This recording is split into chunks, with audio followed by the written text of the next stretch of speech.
Cloud. Good morning, Jim. Good morning, Jay. Of course, Jim is joining us from Augusta, Georgia, where he's covering the Masters this week. All right, Jim, so let's first of all touch on the national championship in men's basketball last night. UConn wins 75-60 over Purdue. UConn, they blew out everybody in this tournament. Your thoughts on them winning back-to-back titles?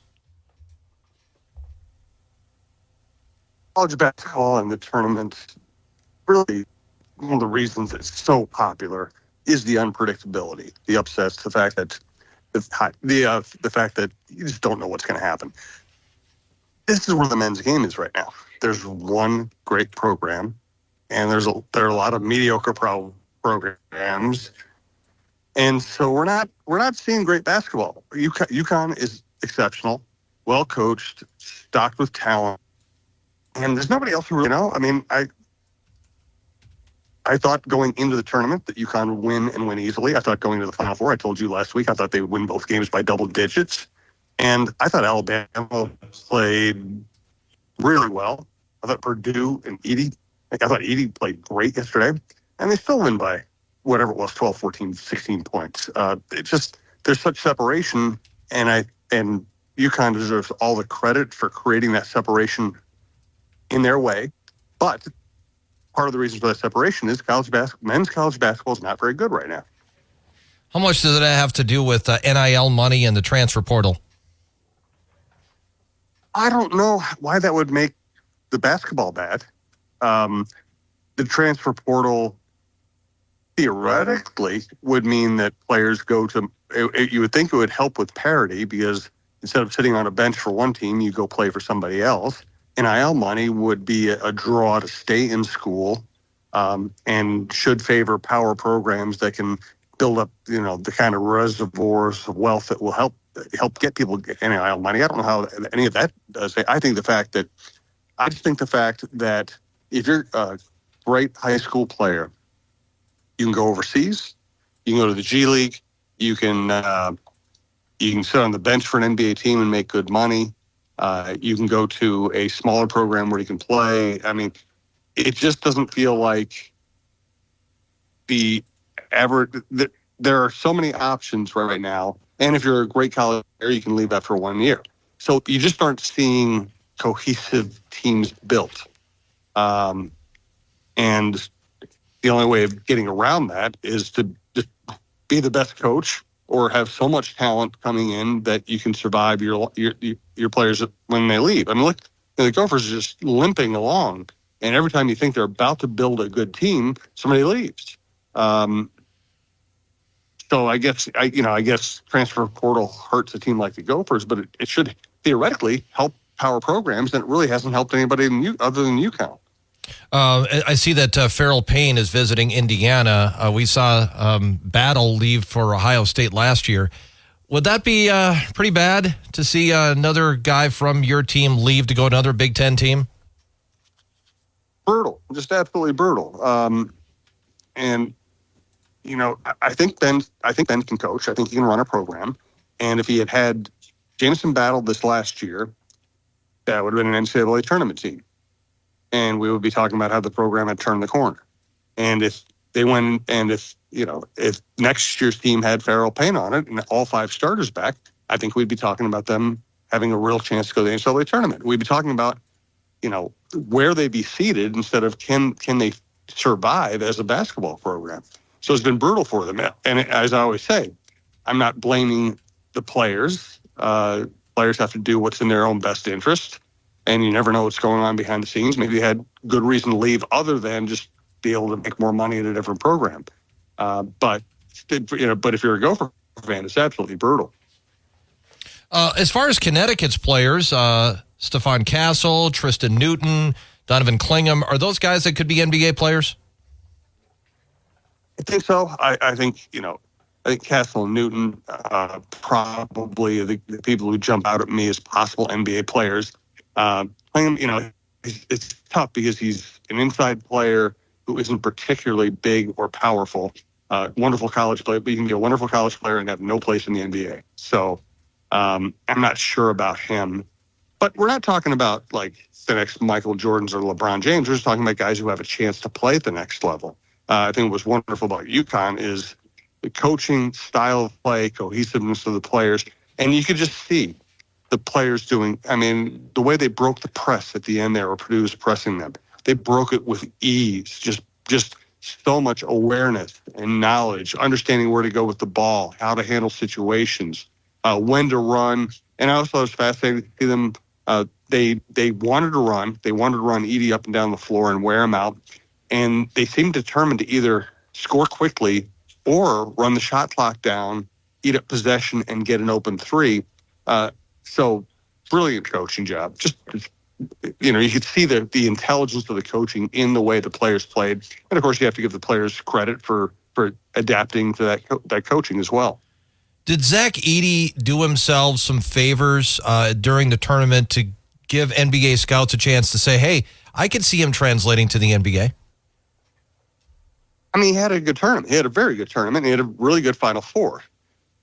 But, what he was doing was using his size and strength to overpower people to the basket and make 2-foot shots. He can't do that in the NBA. I think to play in the NBA, he's going to have to have a functional, at least a functional 10 to 15 foot jumper. He's probably going to have to increase his lateral quickness to defend people. And he's going to have to find other ways to function other than just, yesterday the refs really let him just knock people out of the way and go to the basket. In the NBA, not only will he not be allowed to do that, he'll be playing against players who are stronger than he is. So I don't know if that's going to work. So I think he's going to have to add some finesse and skill to his game to really be a good NBA player. Will he be in the NBA? Yeah. But to be a good NBA player, to be a starter on a good team, I think he has a lot of work to do. One last thing on the college game last night. I assume you watched the game, Jim? Yes. Okay. Cam Heidi's putback dunk, the Minnesota native. How about that? I didn't see that coming. I mean, honestly, that was the most spectacular play in the game. That was something else. And as you said, it felt like it came out of nowhere. And that's the cool thing about basketball too. I mean, you see athletic things in high level college basketball in the NBA that you just don't see anywhere else in the world. I mean, it is remarkable the level of skill and athletic ability we see among college basketball players these days. Jim, the Twins last night lose again, 4-2 to the Dodgers this time. Bailey Ober, much better pitching performance than his first time out.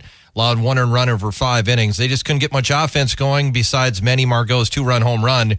Your thoughts on the 3-5 Twins? Oh, Jay, I just lost you. You there? Yeah, I got you. Just talking about the Twins. Your thoughts on the game last night? Hello. Well, I mean, maybe you can't hear me. I can hear him. Oh, you got me? Yeah, I got you.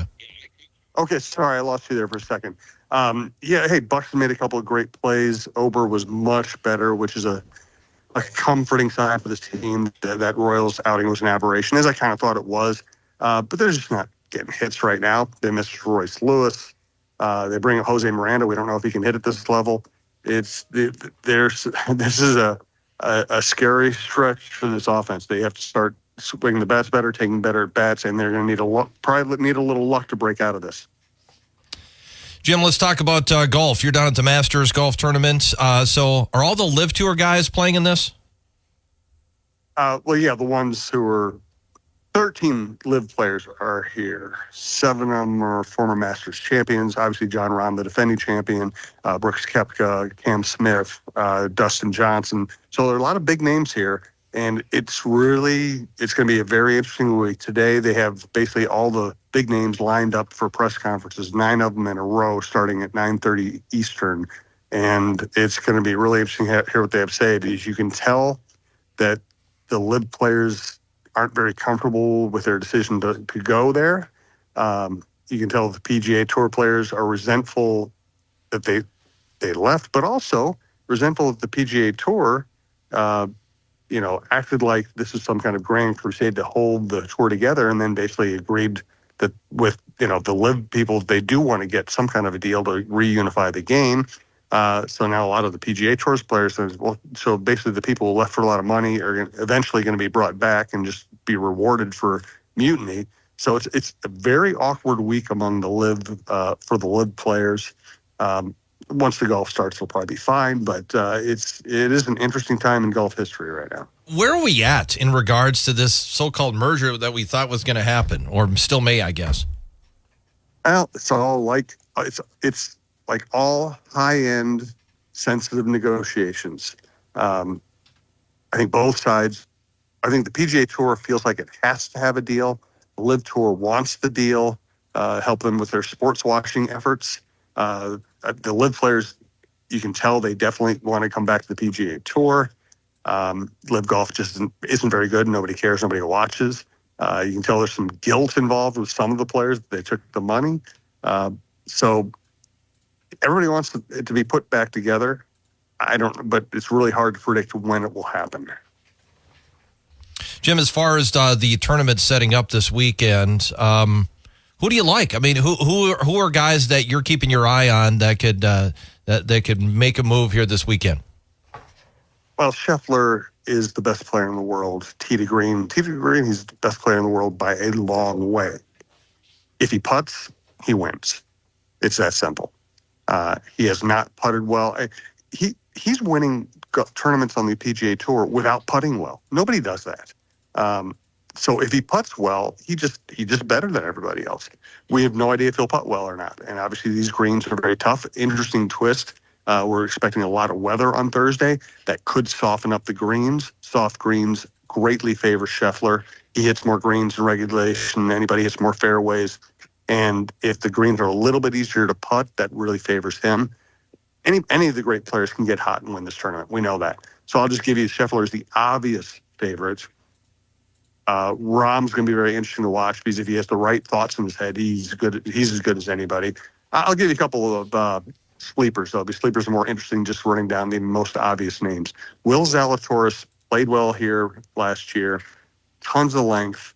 Another guy who with a great swing who just needs to putt well enough. If he putts well enough, he could be that guy.